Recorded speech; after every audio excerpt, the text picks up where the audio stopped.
அன்பு ஆன்மீக தமிழ் அன்பர்களே நண்பர்களே, உங்கள் அனைவருக்கும் தமிழ் யூடியூப் சேனலின் இனிய தமிழ் வணக்கம். தாய்மொழியால் இணைவோம், தாய்மொழியை வளர்ப்போம். வாழ்க தமிழ், வளர்க தமிழ். நமது சேனலில் இன்றைய பதிவு திருமூலர் அருளிய திருமந்திரம். இந்த நூலில் உள்ள ஒவ்வொரு பாடலையும் விளக்கத்துடன் ஒவ்வொன்றாக தினம் ஒரு திருமந்திரம் என்ற தலைப்பில் அளிக்க உள்ளோம். இதனை ஆன்மீக அன்பர்களாகிய நீங்கள் கேட்டு சிவனருள் பெற்று பலன் பெற வேண்டியும், மேலும் இப்பதிவு உங்களுக்கு பிடித்திருந்தால் இப்பதிவிற்கு லைக் மற்றும் ஷேர் செய்தும், அது மட்டுமல்லாமல் இதுவரை இந்த சேனலுக்கு நீங்கள் சப்ஸ்கிரைப் செய்யவில்லை என்றால் இந்த சேனலுக்கு சப்ஸ்கிரைப் செய்து ஆதரவு அளிக்கவும் அன்புடன் கேட்டுக்கொண்டு இப்பதிவினை தொடர்கிறேன். வாருங்கள், தினம் ஒரு திருமந்திரம் அறிவோம். திருமந்திரம் என்னும் நூல் திருமூலரால் தமிழில் அருளப்பட்ட சிவ ஆகமம் ஆகும். சைவ திருமுறைகளின் வரிசையில் திருமந்திரம் 10வது திருமுறையாக வருகிறது. 9 தந்திரங்களாக வகுக்கப்பட்ட இந்நூல் 3000 பாடல்களை கொண்டது. திருமந்திரம் பக்தி பிரபாவத்தில் ஆரம்பித்தாலும் அடுத்து உபதேசம், தத்துவம், யோகம், தியானம், சக்கரம், ஞானம் என்று பல விஷயங்களை பற்றி பேசுகிறது. திருமூலர் யோக பயிற்சி தரும் விதம் சுவாரஸ்யமான நடை. அவை வெறும் சூத்திரங்களாக இல்லாமல் படிப்பவர்களுக்கு உற்சாகம் தரும் விதமாக அதன் பலன்களையும் சேர்த்தே சொல்கிறார்.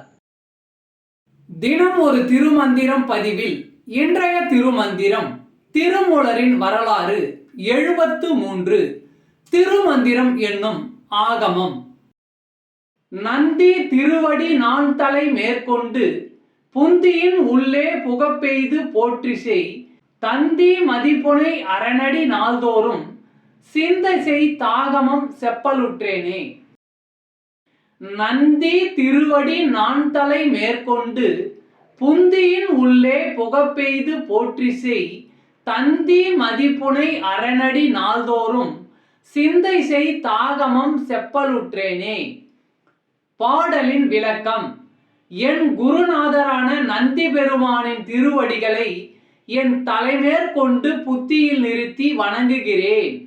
மாலை சந்திரனை தன் தலையில் சூடியுள்ள சிவபெருமானின் திருவடிகளை நாள்தோறும் நினைத்து தியானம் செய்து இந்த திருமந்திரம் என்னும் ஆகமத்தை சொல்லத் தொடங்குகிறேன் என திருமூலர் சொல்லுகிறார்.